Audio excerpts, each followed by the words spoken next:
Does your kind even know what a Stradivarius is? Richard Whitmore didn't bother lowering his voice. 200 guests turned to look. A 10-year-old black boy stood near the ballroom entrance, frozen. "Sir, please." The woman in the cleaning uniform rushed forward. "He's my son. We didn't mean to—" "Didn't mean to what? Contaminate a charity gala?" Richard swirled his champagne. "Look at him. Goodwill clothes, public school education. You think he belongs near a $2 million violin?" He poured the champagne onto the marble floor. "Clean it up. That's what you people do, isn't it?" The boy's mother knelt immediately, pulling napkins from her apron. The child stood still, eyes locked on the instrument under the spotlight. Richard turned back to his guests, already forgetting them. 3 hours later, that same man would be on his knees, discovering the child he'd just humiliated was his own son. Have you ever been judged for something you couldn't control, and then watched karma arrive in person? 5:47 in the morning. St. Augustine Memorial Hospital smelled like disinfectant and burnt coffee. The fluorescent lights buzzed overhead, casting everything in that particular shade of institutional green that made healthy people look sick. Angela Carter pushed her cleaning cart down the third-floor hallway. The wheels squeaked. One of them always pulled left. Had been doing it for 3 years now, but maintenance never got around to fixing it. She didn't mind. Her Navy uniform hung loose on her frame, 2 sizes too big, bought from the Goodwill on Mercy Street for $6. The sleeves were rolled up 3 times. Her sneakers, white once upon a time, now showed more tape than leather, where the soles had started separating. Angela moved through the oncology wing like a ghost, quiet, efficient. She'd learned early that invisible people caused less trouble. Room 307. Room 308. Room 309. She paused outside 310. Through the small window in the door, she could see the bed, the IV stand, the oxygen machine with its rhythmic hiss and click. Her reflection stared back at her from the glass. 32 years old, but her eyes looked 50. Dark circles that no amount of concealer could hide. Hair pulled back in a tight bun because she couldn't afford a proper haircut. Angela moved on. At the nurses' station, 2 women in scrubs hunched over their computers. They didn't look up when she passed. They never did. She emptied the trash bins, mopped the floors, wiped down the counters with the industrial cleaner that left her hands cracked and raw despite the gloves. Somewhere down the hall, a patient coughed. The sound echoed off the walls. Angela hummed while she worked, so quietly that even she barely heard it.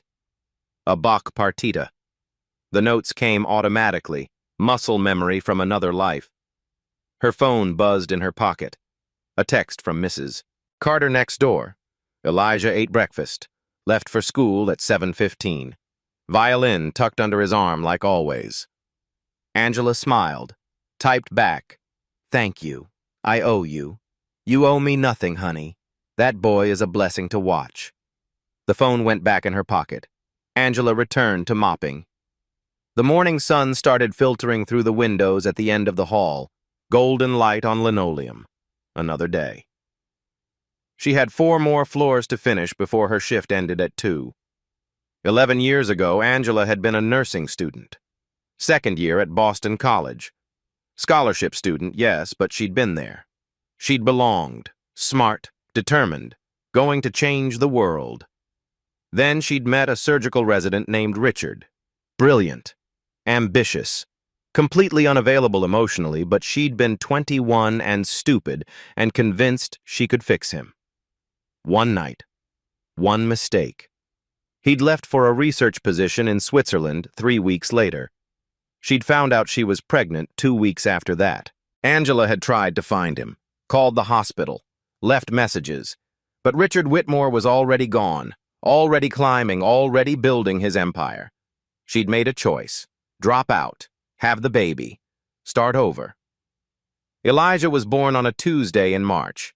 6 pounds, 4 ounces, 10 fingers, 10 toes, eyes that looked exactly like his father's, though she'd never tell him that.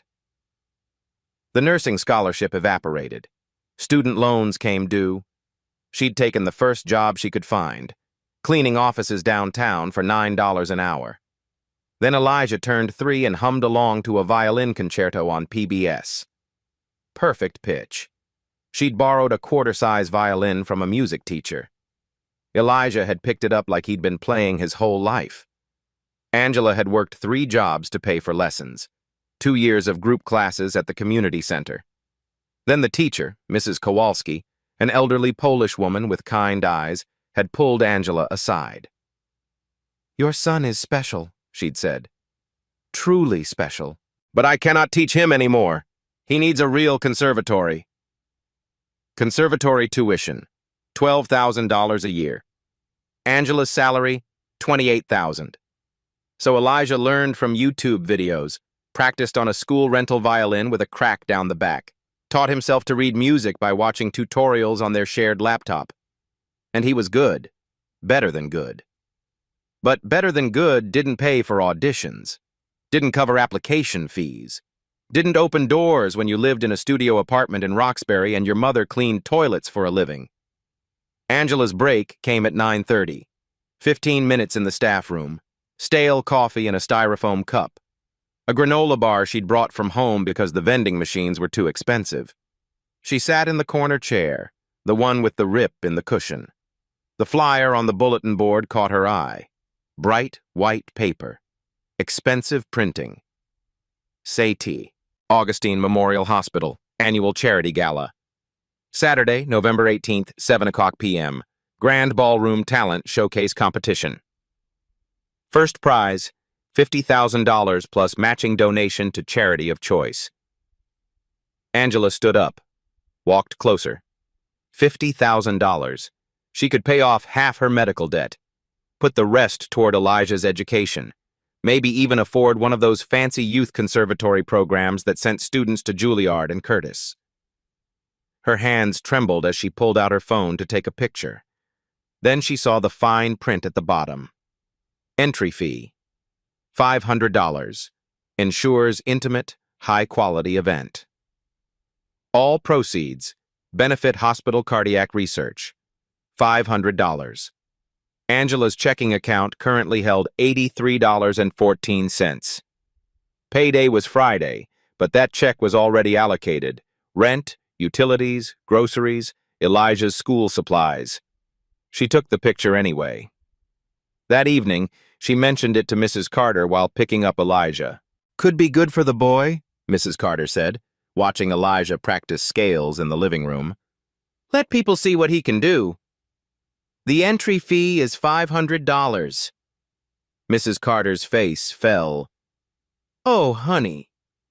"It's fine." Angela forced a smile. "We're fine." But that night, after Elijah fell asleep on their pull-out couch, Angela sat at their tiny kitchen table and did the math. If she skipped lunch for the next 3 weeks, that saved $45. If she walked to work instead of taking the bus, another $30. If she picked up the Saturday overnight shift, double time, that was an extra $120. Still not enough.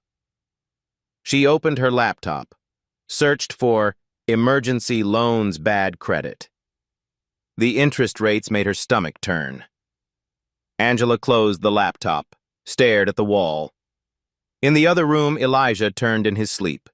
His violin case rested against the wall, held together with duct tape. Her phone buzzer. A text from the hospital scheduling system. Emergency coverage needed. Saturday, Nov. 18, 3 p.m., 11 p.m. Double pay. Reply yes to accept. The gala was Saturday night. Angela stared at the message for a long time. Typed, yes. She'd figure something out. She always did. The phone screen went dark. Through the thin walls, she could hear the neighbors arguing. A siren wailed past on the street below. The radiator clanked and hissed. Angela looked at the flyer photo on her phone one more time. $50,000. She deleted the photo. Some dreams weren't meant for people like her. Richard Whitmore arrived at St. Augustine Memorial at 2:15 on Saturday afternoon. The vintage Bentley pulled up to the main entrance. Burgundy paint, chrome details that caught the sunlight. The valet practically sprinted to open the door. Richard stepped out in a charcoal Tom Ford suit that cost more than Angela's annual salary. Silver hair perfectly styled, Swiss watch glinting on his wrist. He didn't say thank you, didn't acknowledge the valet at all. He walked like a man who owned the building, which, in a sense, he did. Whitmore Pharmaceuticals had donated $15 million to St. Augustine over the past 12 years. The cardiac wing bore his name in gold letters. The research lab. The new pediatric center. Richard Whitmore didn't give money out of kindness. He gave it control. 3 people followed him through the automatic doors. His assistant, clipboard in hand. His PR handler, a thin man in designer glasses. A photographer with expensive equipment slung over both shoulders. The hospital administrator met them in the lobby. "Mr. Whitmore, wonderful to see you. The ballroom is nearly ready." "Nearly?" Richard didn't break stride. "I was told 3 o'clock. "Yes, sir, we're just finishing the floral arrangements." "Show me." They walked through the corridors. Richard's shoes clicked against polished floors. Staff members pressed themselves against walls to let him pass. A nurse fumbled her charts. An orderly quickly moved his supply cart. Richard noticed none of them. To him, they were furniture. The grand ballroom occupied the hospital's original building. Vaulted ceilings, crystal chandeliers, marble floors that reflected everything like still water. Tables covered in white linen filled the space. White orchids in tall glass vases. The stage at the far end showcased a Stradivarius violin on a velvet stand borrowed from the New England Conservatory, worth $2 million. Richard walked straight to it, examined it from 3 feet away, hands clasped behind his back. "This is acceptable," he said. His assistant made a note. Richard turned to the champagne glasses on the serving station, picked one up, held it to the light. A single water spot marred the crystal. Unacceptable. He didn't raise his voice. Didn't need to. The catering manager appeared within seconds, face flushed. "Sir, I apologize. We'll replace all—" "You had one job, premium glassware. I'm not paying premium prices for mediocre execution." "Yes, sir, right away." The manager snapped his fingers. His staff scrambled. Richard moved on to inspect the table arrangements. Adjusted an orchid that sat 1 inch off center. Straightened a name card. His PR handler leaned in. "Sir, the press will arrive at 6:30. Channel 5 confirmed." "I know. I approved the list." "And your speech?" "Excellence recognizes excellence. That's the theme. We're announcing the Whitmore Youth Music Scholarship. $500,000 over 5 years for promising young musicians from disadvantaged backgrounds." He said disadvantaged, the way other people said diseased. "Beautiful, sir. Very generous." "It's not generosity. It's an investment. Find one talented kid, put them through Berkeley. They remember who gave them the opportunity. That's a legacy." "Of course, sir." "These people," Richard gestured vaguely at the staff preparing the room, "they don't understand that. They think success is luck. They think talent appears out of nowhere." He shook his head. "I built a company from nothing. The difference between me and them? I refuse to stay poor." His assistant nodded. She'd heard this speech before. "The world rewards excellence. If you're still mopping floors at 30, whose fault is that? Personal accountability. That's what's missing." A cleaning cart appeared in the doorway. Angela Carter, still in her uniform from the morning shift, began pushing it toward the service hallway. Richard noticed her, looked at his watch. "Service staff shouldn't be visible during setup." The administrator checked her tablet. "Sir, we had a call out. Angela's covering—" "I don't need the explanation. I need her out of sight." Richard turned to Angela directly. "You. Use the back corridors. Guests arrive in 4 hours. I don't want staff in public spaces." Angela stopped. "Yes, sir." "And stay away from the stage area. That violin is worth more than you'll earn in your lifetime. I don't need anyone with—" He glanced at her uniform, her worn shoes, careless hands near it. Angela's jaw tightened, but she nodded. "Understood, sir." She reversed her cart and disappeared through the service entrance. Richard had already forgotten about her. He returned his attention to the ballroom, adjusted another orchid, inspected the stage lighting, found 12 more things that needed correction. By 4 o'clock, the staff had learned to stay out of his way. By 6, Richard stood alone at the center of his perfect ballroom, surveying his domain. Everything exactly as he wanted it. Controlled. Pristine. Excellent. Outside, the sun began to set. Inside, Richard Whitmore smiled. Tonight would be perfect. 7:30. The ballroom glittered under crystal chandeliers. 200 guests in evening wear filled the space. Tuxedos, cocktail dresses, jewelry that caught the light with every movement. A string quartet played Vivaldi near the stage. Waiters circulated with champagne and hors d'oeuvres. Conversations hummed like a well-oiled machine. Richard Whitmore stood at the center holding court. Hospital board members, local politicians, the director of the New England Conservatory gathered around him. "The scholarship will prioritize merit above all else," Richard said. "Raw talent, not participation trophies, just excellence." Polite nods, murmurs of agreement. Angela moved along the back wall with her cleaning cart. Stay invisible, handle spills immediately. Remain in service corridors unless necessary. She kept her head down, tried not to think about the $50,000 being competed for 20 feet away. Elijah sat in the service hallway behind the kitchen, Mrs. Carter had canceled at the last minute. Her daughter went into labor, so Angela had no choice but to bring him. He was supposed to stay hidden, stay quiet, do homework on the folding chair behind the industrial dishwashers. But Elijah was 10 years old, and he could hear the violin. The Stradivarius rested on its stand on stage. Even through walls and doors, Elijah could sense it. He stood up, walked to the service entrance, pressed his face against the small window. The ballroom stretched before him like a different universe. Golden light, beautiful people. And there, on stage, the most perfect violin he'd ever seen. Elijah's hand reached for the door handle. He knew he shouldn't, but his hand turned it anyway. The door opened, he slipped through, stayed close to the wall, hidden behind a tall, floral arrangement.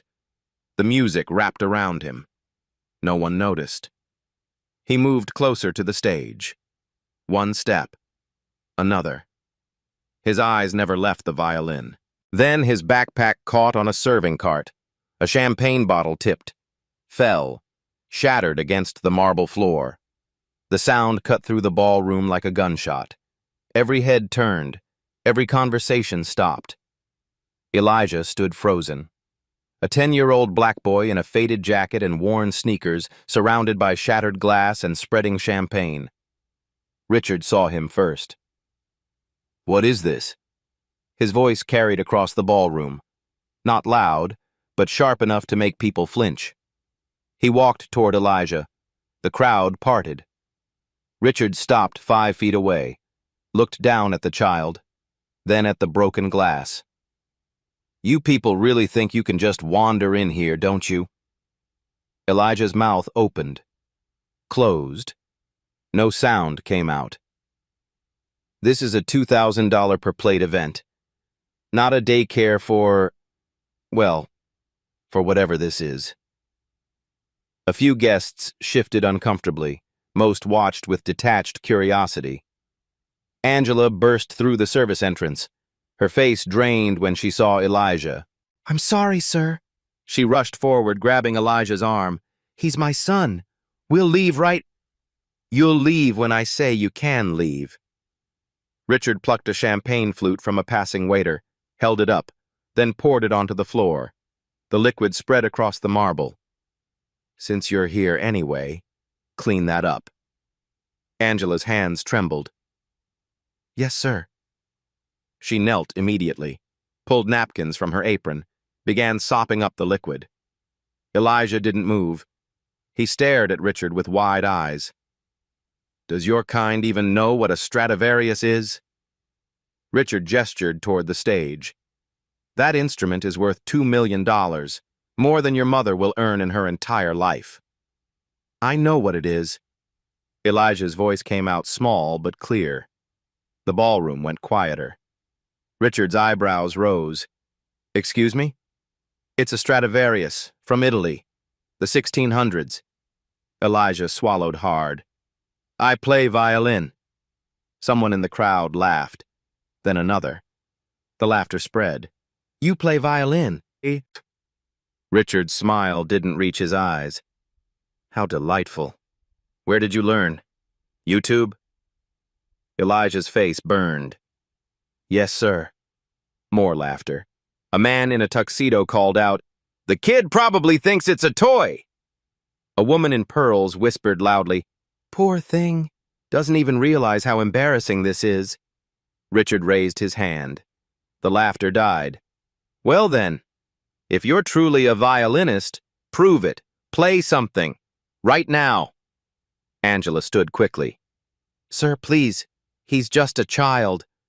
"Just a child who claims to play violin." Richard gestured to the stage. "One piece, complete, no mistakes." "Mr. Whitmore." The hospital administrator tried to intervene. Richard ignored her. His eyes stayed on Elijah. "Here's my offer. If you can actually play, really play, I'll donate $20,000 to the prize fund. In your name." He paused. "But when you fail, you apologize to everyone here for wasting their time, and your mother resigns. Tonight." Angela's face went white. "No, we're leaving. Mama." Elijah's small hand gripped hers. "I can do it." "Baby, no, I can." 200 people watched, waited. Phone cameras appeared. Richard smiled. "Well, boy, do you dare?" Elijah's heart hammered against his ribs. 200 faces stared at him. Some are curious, some were amused, most indifferent. His mother's hand squeezed his shoulder. "Baby, we don't have to do this. Let's just go." But if they left, she'd lose her job anyway. Richard Whitmore would make sure of it. And they needed this job, needed the health insurance, needed every dollar. Elijah looked at his mother's face, saw the fear there, the exhaustion, the weight of 10 years carrying everything alone. He thought about this morning. Her leaving for work before dawn. The alarm at 4:30, same time every day for as long as he could remember. He thought about the nights she came home with cracked, bleeding hands from industrial cleaners. How she never complained, never said it wasn't fair. He thought about last Tuesday when he'd asked for pizza, just once. The way her face fell before she smiled and said, "Maybe next month, baby." Elijah looked past Richard, past the crowd, at the violin on stage. He'd never touched an instrument like that, never been close to one. His school rental had a crack down the back and strings that went out of tune every other day. But he knew what music felt like. He knew what it meant to take broken things and make them sing. His mother knelt beside him, whispered in his ear, "You don't owe these people anything. We can walk away.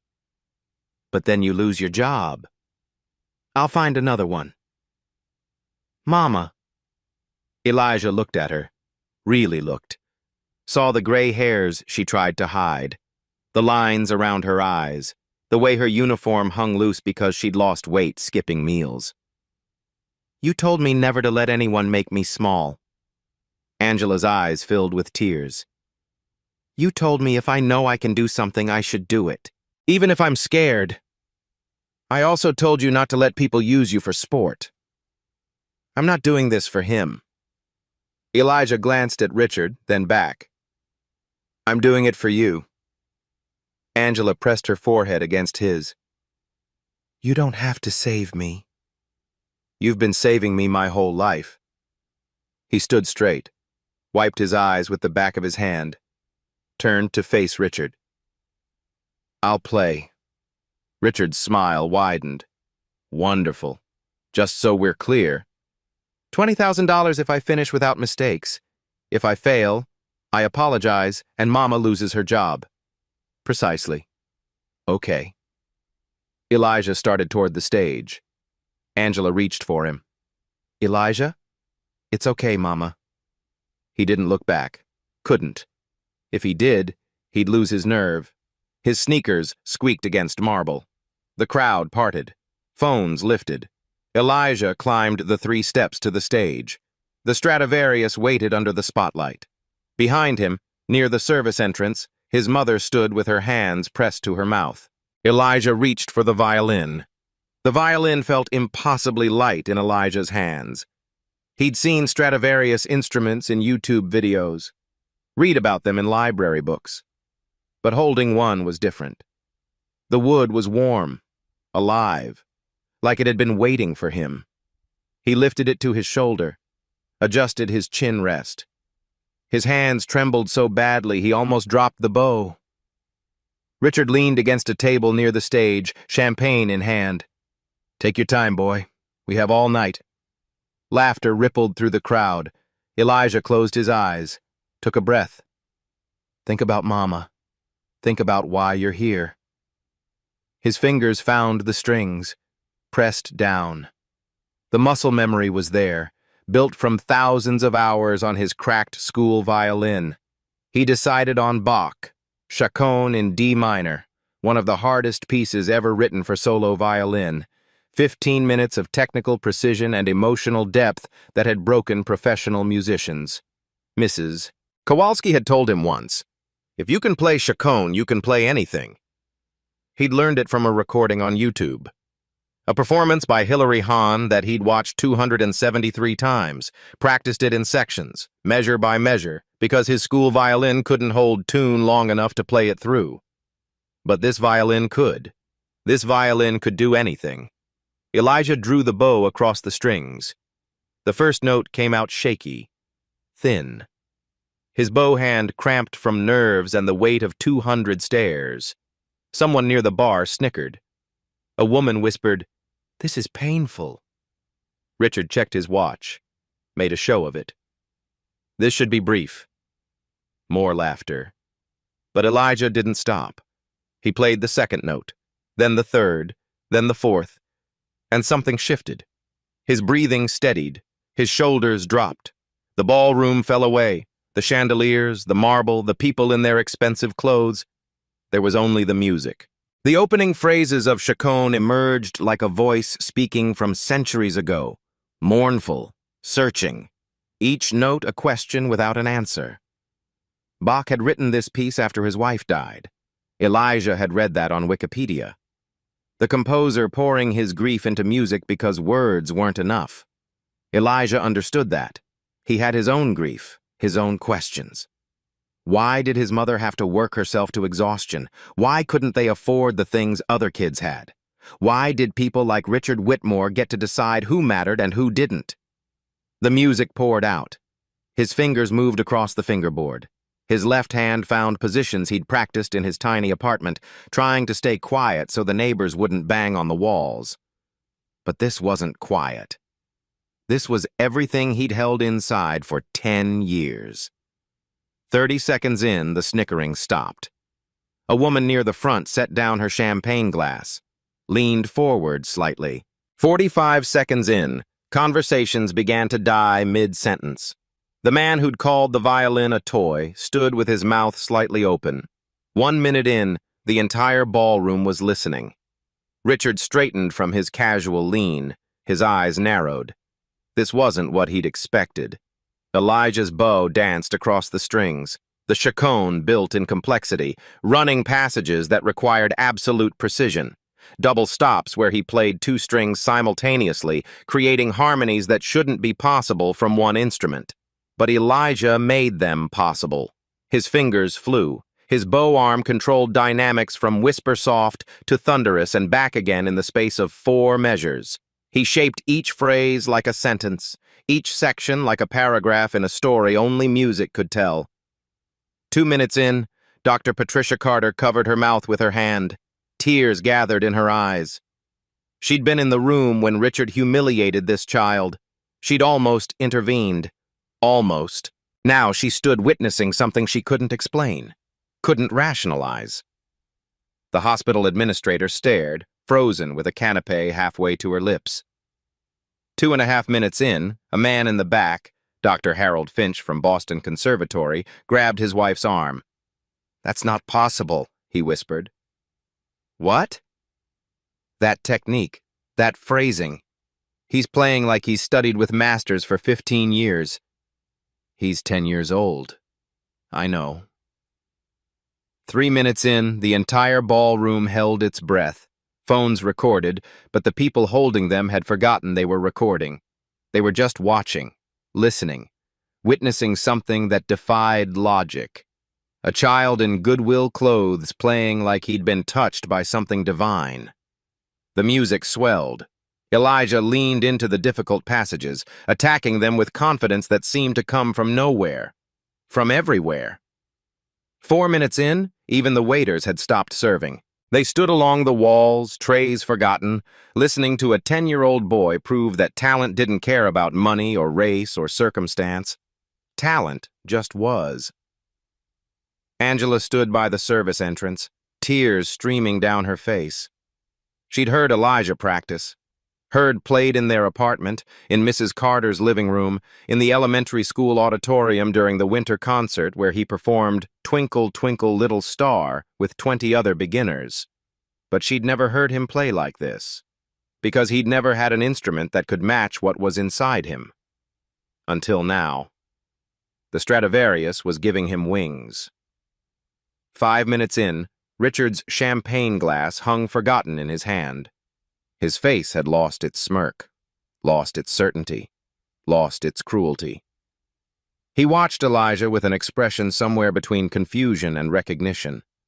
Something about the boy's profile under the spotlight, the intensity of his concentration, the way his whole body moved with the music, like he and the violin were one organism. Something about it tugged at Richard's chest, a feeling he couldn't place, didn't want to place. He pushed it away, focused on the performance, but the feeling persisted. 6 minutes in, Elijah reached the most technically difficult passage, a series of rapid 16th notes cascading up and down the fingerboard like water over stones. Most professional violinists stumbled here. The passage required not just speed, but clarity. Every note had to ring. The room tensed. This was where the child would fail. This was where reality would reassert itself. Elijah's fingers blurred across the strings. Every note is crystal clear, perfect intonation, perfect rhythm, perfect clarity.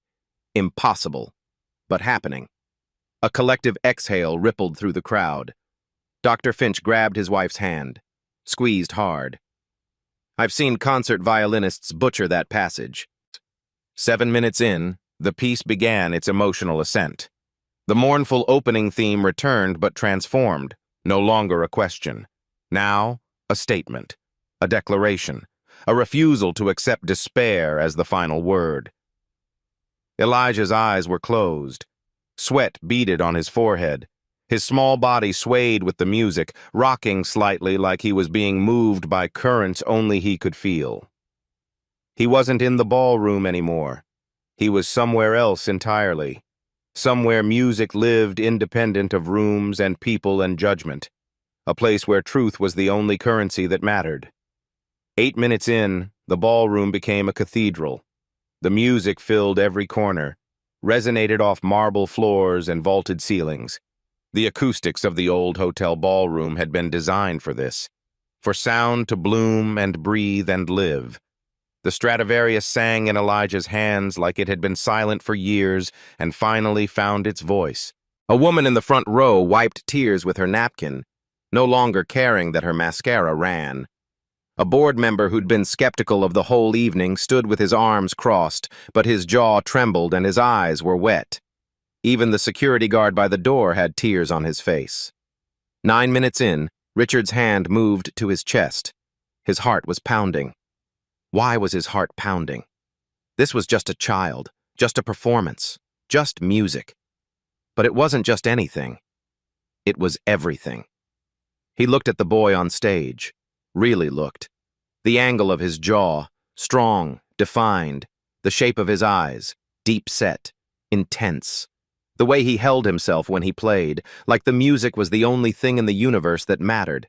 Richard knew that posture, had seen it before, in a mirror, 30 years ago, when he used to care about things beyond money and power. His breath caught. No, impossible. But the math, the timing, Angela Carter. She'd been a nursing student. They'd had one night.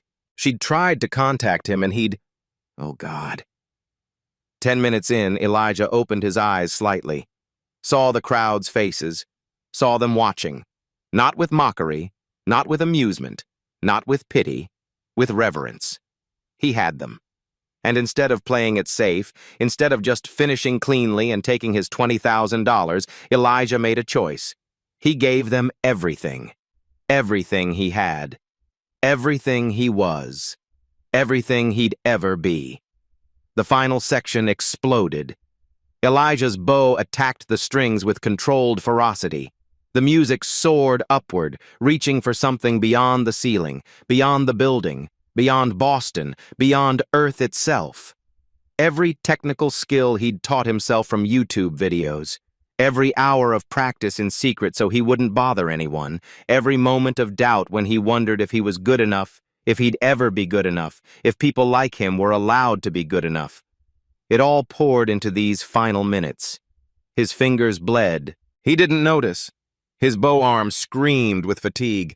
He didn't care. There was only music. Only the truth of it. The unstoppable force of it. 11 minutes in, a woman sobbed openly. A man stared at the ceiling, overwhelmed. Dr. Carter had given up trying to hide her tears. 12 minutes in, the piece began its descent. The wild energy softened. The theme returned one final time, but peaceful now. Resolved. Accepted. Like a question finally answered after years of asking. Elijah played the last phrase with his eyes closed. Each note is perfectly placed. Each moment is given its full weight. No rushing, no hesitation, just truth. The final chord rang out. He held it. Let it sustain. Let the Stradivarius sing until the sound faded naturally into silence, the vibrations dying in the air like the last light of sunset. Then Elijah lowered the violin, lowered the bow, opened his eyes. For 3 full seconds, no one moved, no one breathed. The silence felt sacred, untouchable. Then someone in the back started clapping. Just one person. Dr. Finch on his feet, then his wife, then another person. Then the entire ballroom exploded. 200 people surged to their feet. The applause was deafening. It echoed off the vaulted ceiling, off the marble floors, off the crystal chandeliers that trembled from the sound. "Bravo!" someone shouted. "Incredible! He's just 10 years old!" Dr. Finch pushed through the crowd. "Who's your teacher? Where did you train?" A woman in diamonds grabbed the administrator's arm. "Get me his contact information, now!" "I want to sponsor him," a man announced. "Full scholarship, anywhere he wants." Dr. Carter climbed the stage steps first, grabbed Elijah and pulled him into a hug. "Oh my God, Elijah!" Angela broke through the crowd, ran up the steps, wrapped her arms around her son. Elijah collapsed into her. His legs gave out. He was shaking from adrenaline and exhaustion. "I did it, Mama," he whispered. "I did it." "I know, baby. I know." The standing ovation continued. 1 minute, 2 minutes, 3. "Encore!" someone shouted. But Elijah couldn't. His hands shook, his fingers bled. He'd given everything.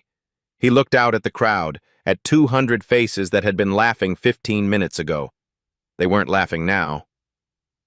Then his eyes found Richard. The man stood alone, not clapping, not moving, His champagne glass lay shattered at his feet. His face had gone completely white. The applause settled. The crowd waited for Richard Whitmore to fulfill his promise. Richard walked toward the stage slowly, like each step required conscious thought. He climbed the steps, stood facing Elijah and Angela. "Where did you learn to play like that?" His voice came out rough. Elijah wiped his eyes. "YouTube, sir, and my school music teacher let me borrow a violin." "YouTube." Richard repeated it like a foreign word. "You taught yourself?" "Yes, sir." Richard's hands trembled. "What's your full name?" "Elijah Carter." "And your mother?" Richard's eyes moved to Angela, really looked at her for the first time. "Your name is Angela Carter." Angela's face changed, recognition, then shock, then fear. "Yes," she whispered. The ballroom went silent. 200 people watching, not understanding but sensing importance. Richard stared at Angela. "From Boston College, 11 years ago." Angela's hand tightened on Elijah's shoulder. Richard looked at Elijah, at his face, his eyes, the shape of his jaw. Did the math he'd been avoiding? 11 years ago, one night. Angela tried to contact him, and he'd ignored her messages because he was too busy, too ambitious. The color drained from his face. "Oh, God." The words escaped. "Oh, my God." Dr. Carter stepped forward. "Richard, you made a deal. $20,000. Richard didn't hear her.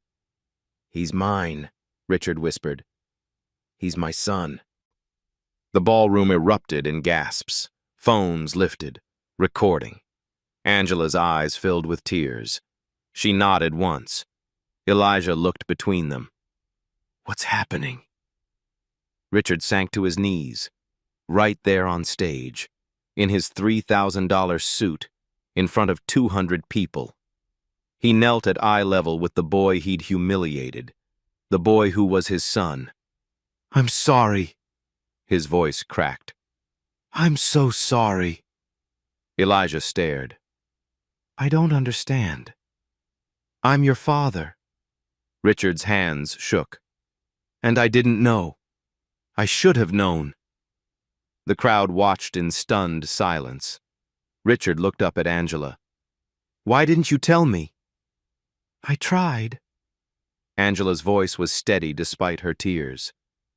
"You were already gone, already becoming this." She gestured at his expensive suit. "You didn't want complications." "I was stupid. Richard couldn't finish. He looked at Elijah again, at this incredible child, his child, whom he'd called your kind, whom he'd mocked, humiliated, tried to break. The realization crushed him. "Excellence recognizes excellence," Elijah said quietly. "Isn't that what you said?" The crowd murmured. Someone laughed. Not cruel. Appreciation for the perfect callback. Richard's face crumpled. "Yes, that's what I said." "So?" Elijah's voice didn't waver. "Did I play well enough?"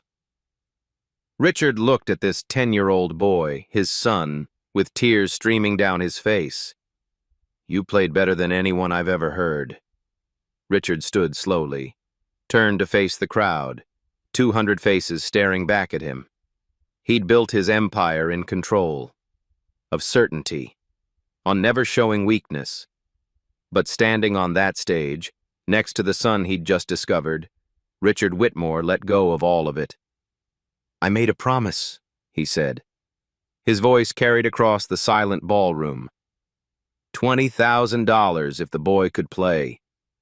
He paused. He didn't just play. He gave us something I haven't heard in 20 years.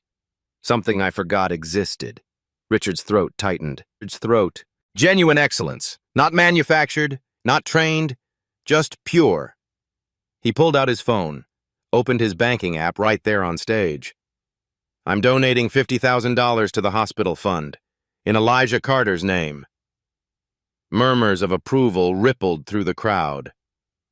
And I'm establishing a scholarship fund, $500,000 over 5 years for young musicians from underprivileged backgrounds. The Elijah Carter Music Scholarship. Applause began again, but Richard raised his hand. I'm not finished. He looked at Angela. I owe you 11 years of child support. My lawyers will calculate the amount. It'll be in your account by Monday. Angela's hand went to her mouth. And your medical debt. Richard's voice cracked. Stage 3 pancreatic cancer. Working through chemotherapy. That debt is cleared as of tonight. Your treatment, anything you need, covered. The crowd gasped. Angela started to cry, really cry. Dr. Carter put an arm around her shoulders. Richard knelt again, looked at Elijah. I can't undo what I said tonight. I can't take back how I treated you both. He swallowed hard. But I can do better. Starting now. Elijah stared at him. Are you really my dad? Yes. Where were you? The question hit Richard like a physical blow. I was building a company, making money, thinking that mattered more than anything else. He shook his head. I was wrong. Mama said my dad didn't want me. Angela made a sound like she'd been struck. Baby, I never. It's what I thought. Elijah looked at Richard. Is that true? Richard's face twisted. I didn't know about you. If I had, would you have stayed? The question hung in the air. Richard wanted to say yes, wanted to lie, make it easier. But he'd lied enough. I don't know, he said quietly. The man I was 11 years ago? Probably not. I was selfish, ambitious. Elijah nodded slowly, processing. But the man I am right now? I would give everything I own for the chance to know you, to be your father, if you'll let me. I don't know you. I know. And you were really mean to Mama. I was. You made her cry. Richard looked at Angela, saw the tears streaming down her face. I did. And I'm sorry. Elijah thought about this. His 10-year-old brain working through complexities that shouldn't belong to children. Mama says everyone deserves a second chance. Richard's breath caught. But you have to earn it. Elijah stood straighter. You can't just buy it. You're right. So if you want to be my dad, you have to show up, not just with money. With you. Richard nodded. Couldn't speak. Okay? Okay, Richard managed. I'll show up. I promise. Elijah held out his small hand. Richard stared at it, then took it. His large hand engulfing the child's. They shook, formal, tentative. A beginning. The crowd erupted again. This time the applause felt different, warmer, like they were witnessing redemption. Dr. Finch approached the stage. Elijah, I'm from Boston Conservatory's youth program. I'd like to offer you a full scholarship, private lessons with our best teachers. How much does it cost? Elijah asked. For you, nothing. Another man stepped forward. James Kilmartin from the Arts Foundation. And housing support. A proper apartment for you and your mother, near the conservatory. Angela shook her head. This is too much. No, it's not, Dr. Carter said firmly. You've been giving to this hospital for 10 years. Let someone give back. The hospital administrator climbed onto the stage. Angela, we'd like to offer you a position in patient services. Better pay, better hours. You'd work with families navigating treatment costs. But you're not just anything. The administrator smiled. You raised that. She pointed at Elijah. We need people like you. Angela looked at Elijah, at Richard, at the crowd suddenly seeing her as human. Say yes, Elijah whispered. Angela laughed through her tears. Yes, okay, yes. The ballroom exploded in cheers. Richard faced the crowd. Tonight was supposed to be about excellence recognizing excellence. I thought I knew what that meant. I thought it meant credentials and pedigree. He looked at Elijah. I was wrong. Excellence is this. A child who taught himself violin from YouTube because he loved music more than comfort. A mother who sacrificed everything so her son could dream. Richard's voice broke. That's excellence. And I almost missed it because I was too blind to see past my own prejudice. The crowd listened in silence. I can't undo tonight. Can't erase what I said. Richard swallowed hard. But I can choose differently tomorrow, and every day after that. He looked at Angela and Elijah. If you'll let me. Angela was quiet for a long moment. Then she nodded. Just once. But it was enough. 6 months later, spring arrived in Boston with cherry blossoms and warmer winds. Elijah stood backstage at Symphony Hall, his first public recital with the Boston Conservatory Youth Orchestra. He wore a suit now, not expensive but clean, fitted. His violin, not the Stradivarius, but a quality instrument provided by the conservatory, rested in his hands. Through the curtain he could see the audience filling the seats. Angela sat in the front row. Healthy now. Her hair had grown back after chemotherapy. The cancer was in remission. She wore a blue dress and smiled like someone who'd remembered how. Next to her sat Richard. He'd kept his promise. Showed up every week for lessons, for recitals, for dinner at their new apartment in Cambridge. Showed up even when it was awkward. Even when Elijah didn't want to talk. Even when Angela looked at him with justified anger. He showed up anyway. Some things couldn't be bought. Had to be earned. One day at a time, Mrs. Carter sat 2 rows back, dabbing her eyes with a tissue before the performance even started. Dr. Finch stood in the wings, giving last-minute encouragement to his students. The lights dimmed. Elijah walked onto the stage. The applause was warm, welcoming. No one here knew about the gala 6 months ago. No one knew about the champagne on the floor or the cruelty or the DNA test that confirmed what a violin had already proven. They just knew a talented kid was about to play. And he did. Beautifully. After the concert, after the standing ovation and the flowers and the congratulations, the 3 of them walked out into the spring evening. Richard carried Elijah's violin case. Angela held her son's hand. They looked almost like a family. Not perfect, not healed completely, but trying. You hungry? Richard asked. Pizza? Elijah suggested. Richard smiled. Pizza sounds perfect.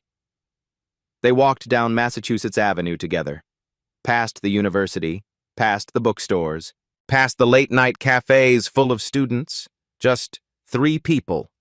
Moving forward, talent doesn't expire. It waits, sometimes for years, through night shifts and cracked hands and dreams deferred. But here's what people like Richard Whitmore need to understand. When you judge someone by their uniform instead of their worth, you're not just being cruel.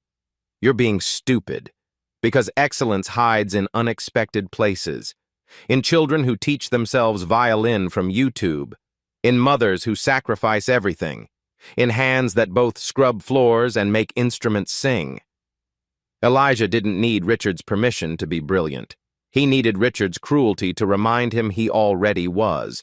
And sometimes the people who dismiss you need to see you shine more than you need their approval. Your circumstances don't define your capacity. Your talent doesn't need anyone's validation to be real. Every ending is someone else's beginning. So here's the question. Who have you underestimated today? Whose story did you judge by its cover? And more importantly, what dreams are you deferring that might only need one moment of courage to reignite? If this story moved you, don't scroll past. Hit subscribe. Every week, I bring you real stories of underdogs who refused to stay down. Drop a comment. Have you ever been underestimated? I read every single one. And if you know someone who needs to hear this, someone who's deferred their dreams, share this with them. Sometimes we all need a reminder that it's not too late. At Black Voices Uncut, we don't polish away the pain or water down the message. We tell it like it is because the truth deserves nothing less. If today's story spoke to you, click like, join the conversation in the comments, and subscribe so you'll be here for the next Uncut Voice.